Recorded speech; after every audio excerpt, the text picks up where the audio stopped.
It's great catching up with my next guest, Cory Sandhagen, who's finally got a fight. He's going to be taking on Song Yadong, UFC Fight Night, September 17th. Cory, how are you, man? I'm good, James. How you doing? Doing awesome. Like I mentioned it there, we had done an interview a few months ago. You still didn't have an opponent. Now you do. Song Yadong, was this a bit of a surprise in terms of the opponent, or was this someone you were expecting? It was a surprise. I thought I was going to get someone a little bit higher up in the rankings, but I'm okay with it. It definitely felt like a left field opponent, but I'm okay with it, like I said. When this fight was sort of brought to the forefront, there was all these other fights booked, so you could kind of play the process of elimination in terms of your opponents. Were there any other opponents in the mix that you were aware of in terms of what, maybe the UFC told you or your manager? Was Song basically the only name you knew about? No, I didn't really get any hey, we're trying to make this fight happen. Hey, we're trying to make this fight happen. I thought it was going to be Cheeto, to be honest. And then when I saw that he got matched up with Cruz, then I thought it was going to be Aldo. And then when I saw Aldo got matched up with Merab, I didn't know what they were going to do. And then shortly after I found out it was going to be Song. So, yeah, so that's kind of how it happened, man. It was just kind of the process of elimination. And Song was kind of the next one, I think, in the rankings that didn't have a matchup. And so that's who we're fighting. Is it safe to say the Dominick Cruz fight will probably never happen? I mean, it might be able to, but I mean, it just seems cursed because I know that's a fight you wanted, and you guys were sort of linked to a fight, I think last year, if I'm not mistaken. If it doesn't happen, it won't be because of my end. You know what I mean? Like, I've been asking for that fight for a long time. The UFC knows that, and if it doesn't happen, it won't be because of me. And there's a lot of stuff happening at the top of your division with Aljamain Sterling as the champion. It looks like they're trying to book that fight with TJ Dillashaw, but credit to Aljo, he's saying no. Look, I got to get paid, what I'm worth as a champion. How do you think this will play out? Because it's interesting. Usually the UFC is the one who usually comes out on top, but I understand Sterling's perspective that he's a champion and wants to get paid his worth. I haven't been following it that much. That information is kind of the only information that I really have on it. Also. Let's see if it works for him. It definitely hasn't worked for people in the past. And, you can't really strong arm the UFC, they say what happens, but, I guess we'll just see what happens. Good on him for maybe trying. I don't know.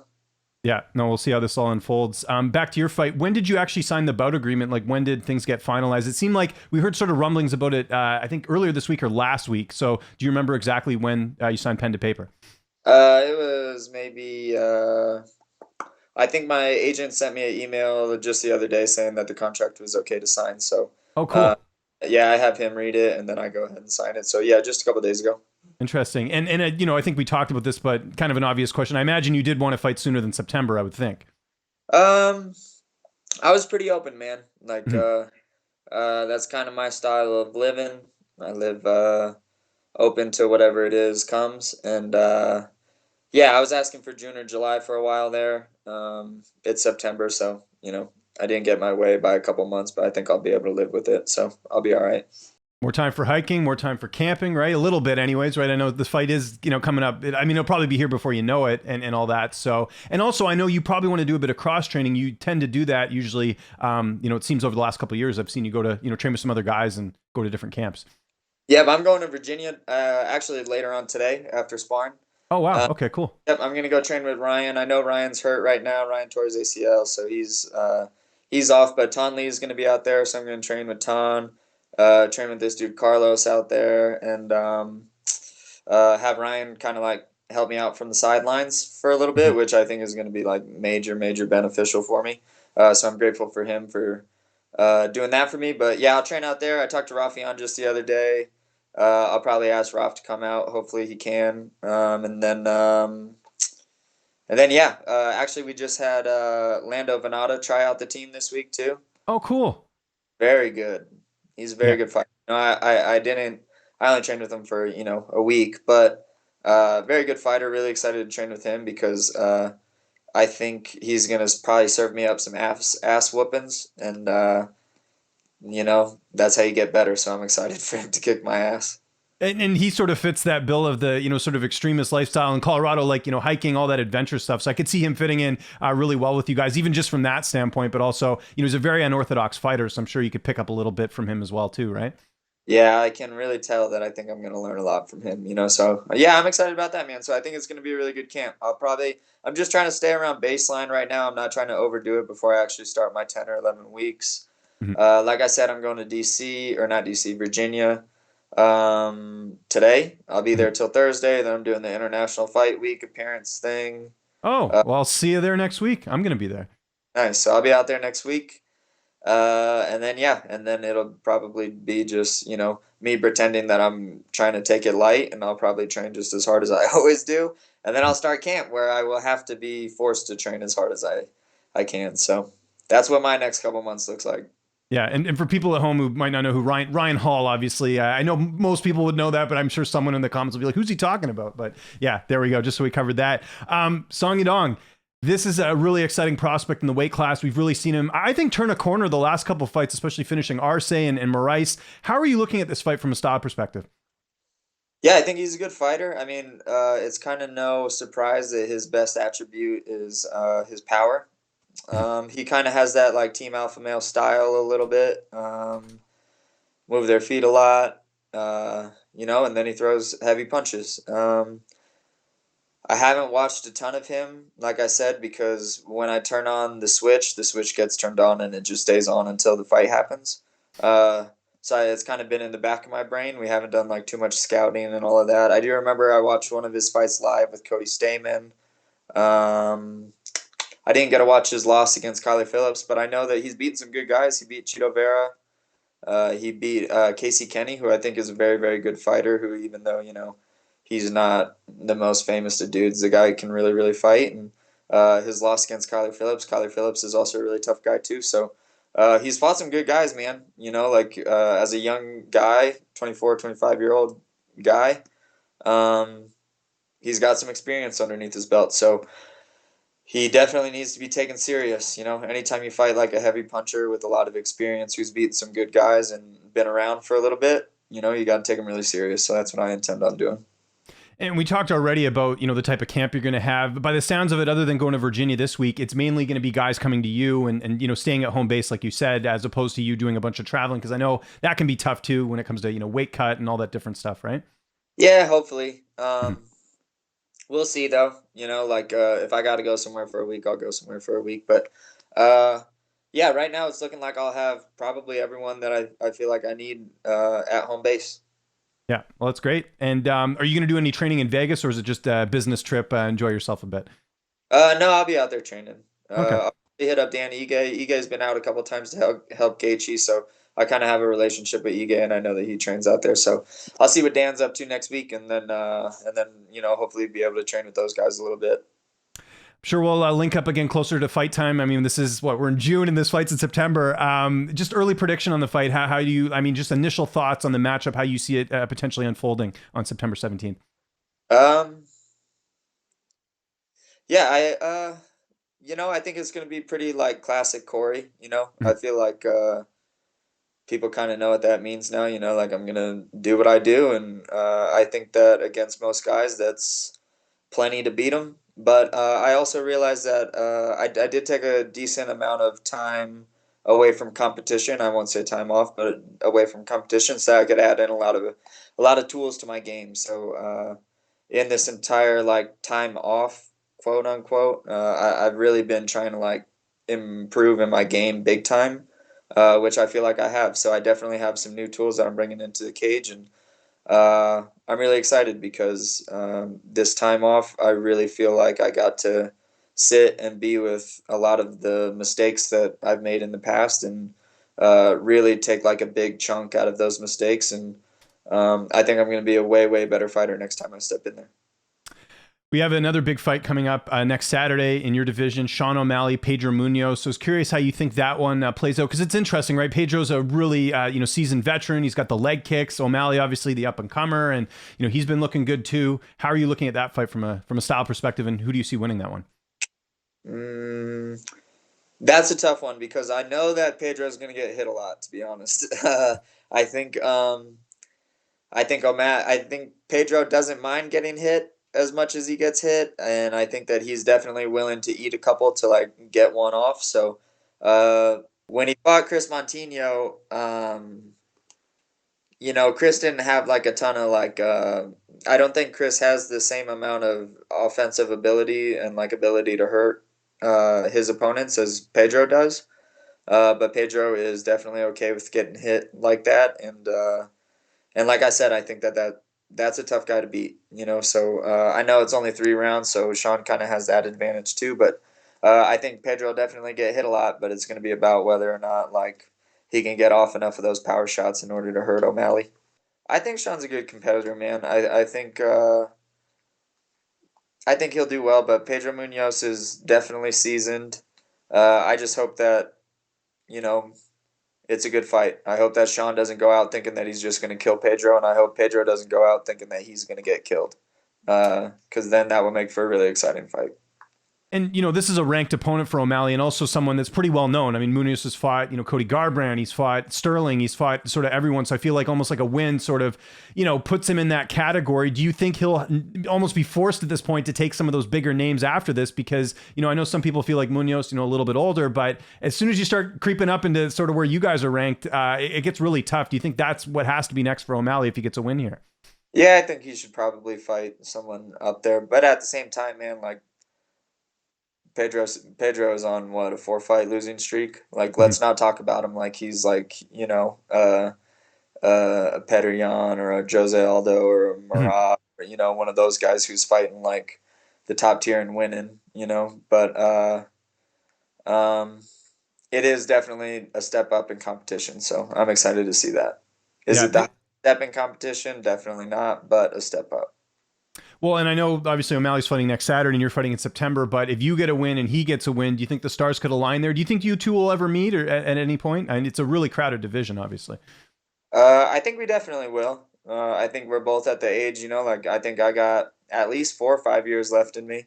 That's a lot of time. That's, you know, 10 or 15 more fights. So I definitely feel like our roads will cross. And yeah, I just don't know when it will be. I hope it does, man. I want to fight all of these guys. There's so many good guys in the division. Mhm. There's a lot of big names in the division. There's a lot of really exciting fights in the division. So I hope to fight all of them, we'll just see kind of what the universe gives me. Is that the type of fight though that really excites you? Not from a clout perspective. Obviously, we know you're not all about that, but just like his style is very interesting, right? Like it's not a typical style that you would see maybe in the cage, just with how fast he is and the power and all that. From that perspective, does that maybe make that fight a little bit more exciting than others? I think it would be. I think it would be like it would be a challenging fight, and I think it would be one where I get to kind of uh, show that my skills are superior, man. That's kind of a little bit of what it's about, is just showing how much more love and how much more of a hard worker I am than a lot of the other people in the division, and I would really, that's what I like to show people and to show myself. We talked earlier about Aljamain Sterling. If he does end up fighting TJ Dillashaw, who would you give the edge to in that fight as someone who's fought both? Yeah, that's a tough one too. Honestly, I feel like Sterling would do pretty well against TJ.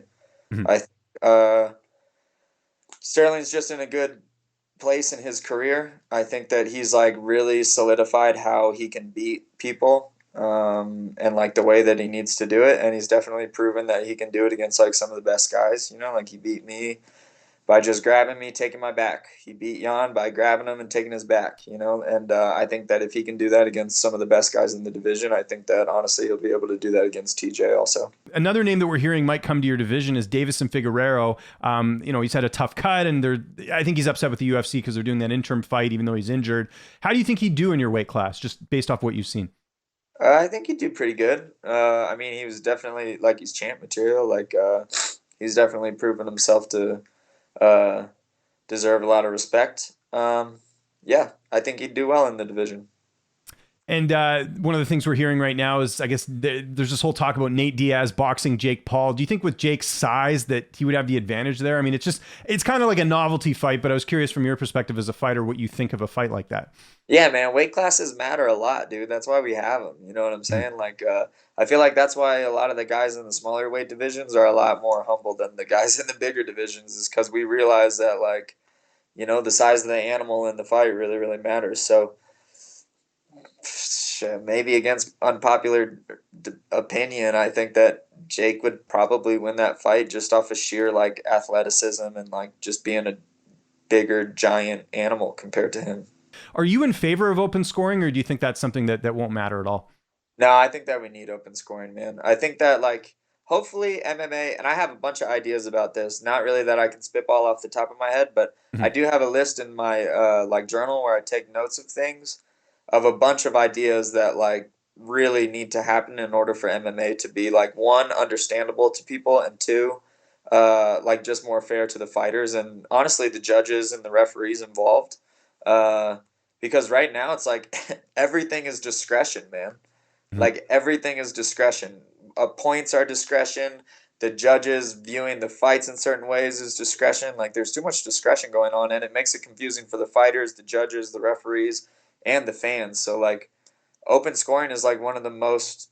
That's like one of the easiest ways to make this thing, digestible. Because Mhm. right now it's like kind of not that digestible. Yeah. Yeah, no, it'll be interesting. I know they're using it in Invicta. It seems like a lot of the fighters enjoy it, so we'll see if that makes its way to some of the bigger promotions. You mentioned reading a lot, disconnecting from your phone, which I think is awesome. Like, I'm trying to do that, but it's tough with obviously the industry I'm in. I saw you reading a book. Might butcher this. Khalil Gibran, is that how you say it? Who that book you read recently? I was curious what that was about. Yeah, yeah. So that's Khalil Gibran. I've been So I reading Khalil totally Gibran. butchered that, by the way. My apologies to the author, but yeah, go ahead. Dude, he's from Lebanon, so we're definitely both saying it wrong, but no, he's like one of my favorite poets, man. Like, I kind of just revisited him again. Uh, him and Rumi are probably my favorite, like, Middle Eastern poets. But yeah, Khalil Gibran's really awesome. I recently read this book Oneness that was, like, super beautiful, like, kind of deep, but and a little bit hippy dippy, but really, really beautiful. I really liked that book. I'm revisiting a book called Essential Spirituality, which is kind of like on, like, the perennial philosophies of all of the religions, which is just interesting to me. Anything existential, like, hey, why are we here? Hey, where are we going to be after this? Where were we before this? I read like a lot of stuff on that. So, yeah, I've been enjoying those ones. But if I do have a recommendation, I think that if Oneness lands in your lap at the right time, I think it can be like a very, very helpful and beautiful book for people. Has any of that translated into your fighting at all? Yeah, man, absolutely. I think there's like this beautiful thing that happens in, like, the journey of MMA where like, you're going down this road of, like, it's like a tough life. There's a lot of stress involved, yada yada. But in that, like, like, the self discovery piece that kind of just happens in this, like, road to greatness is something that's really awesome and that I'm really grateful for. But I also found recently, or not recently, I feel like I've always known it, but they're like twofold. So the more that I discover about myself, the more that I learn how to be great, and the easier it is for me to be great. So, uh, they love each other. They, like, help each other out, and yeah. So anything I can kind of do to, like, make my soul better are things that definitely help in fighting too. What happened on Grizzly Peak? That hike kind of sucked, honestly. It was, like, pretty. It was a pretty hike, but it was like no switchbacks, just straight up loose rock, which kind of sucked. And then you're walking on the ridge line. The ridge is, like, really nice, pretty. You're trying to. It's like 13,900 feet, so almost a 14er. But man, I was doing so good, and I was so proud of myself because I went by myself, and usually I bitch out very quickly if I'm, like, by myself. But I was like, all right, none of these moves are bad enough to where if you fall, like, someone will find you a few days later. Like, none of these moves are that bad. So I just kept trucking, and I was doing it, and I was really committed to making it to the top of this thing. And then I just hit like this side. I don't know if it's considered a glacier because I don't know if it's there all year, but just this giant mountain of snow. And I was like, all right, I'm just gonna go up and around this thing of snow. And so I started hugging the rock line, and I was like doing some class 3 scrambling, which like isn't crazy, but kind of crazy for me because I don't do too well with heights. And then I got to a point where the snow met the rock, and I couldn't kind of like wedge myself anymore. And I was like, I was like, dude, if I slip down this like probably at least 500 feet, like Oh, and geez. it would be a slide. It wouldn't be a fall, so it wouldn't be as bad as a fall. But I was like, dude, if I slide all the way down this 500-foot snow patch, I'm gonna really be pissed at myself if I like break my leg and then have to like walk myself out of here or something. So I had to turn around, which I was kind of bummed about, but especially because I did all that bullshit loose rock hiking, and then I had to go down the same loose rock. But uh, yeah, you win some, you lose some, man. Like on these rougher hikes, but they're super fun, man. They're fun in like a very weird way. Like they're fun in like a life way where like sometimes it sucks, sometimes it's great. But yeah, I didn't get to finish, so maybe I'll try to finish in September. So you're not worried if you go out, like you might get trapped, like something might happen. Like, do you have like a radio thing so if people need to contact you? Do you let anyone know when you're going or anything? No, I don't do anything that like I would deem like actually dangerous. Okay. Like Well, being up 500 feet sounds pretty dangerous. I don't yeah, know if you slip. yeah, but that's why I turned around too. Yeah. Like I won't do anything so sketchy that like you know I'll die. Mhm. Like I won't do sketchy stuff like that, but I'll do like kind of scary stuff where it's like, oh, if I fall, I'll like that won't be fun, but I won't like hurt myself so badly. But uh, yeah. That's awesome though. That's cool. You have that. Is that something you could see yourself getting into after your fight career is over? Maybe like teaching that stuff because that seems pretty unique. I don't think I'm good enough at it to teach it. And I don't think honestly I'll ever be good enough at it. I think that like with my hobbies, I have to be very particular and remind myself that they're just hobbies, because Right. then start to take too much time away from fighting. So no, that's a hobby. And if I only, like I'm not trying to be a great climber, Mhm. like I'm trying to be a great fighter. So I'll keep it in the hobby section right now. But no, I think even afterwards, dude, I'm too afraid of heights to like be like walking people up those things. Okay, fair enough. Yeah, stick to fighting. That sounds a little bit safer, believe it or not. Cory, thanks so much for doing this, man. Really appreciate it. If there's anyone you want to thank, any sponsors, any social media you want to plug, I'll give you the last word. No, that's it. Thanks for having me on, James. And then yeah, just watch my fights. I hope that you appreciate them. That's all that I really want from people. So.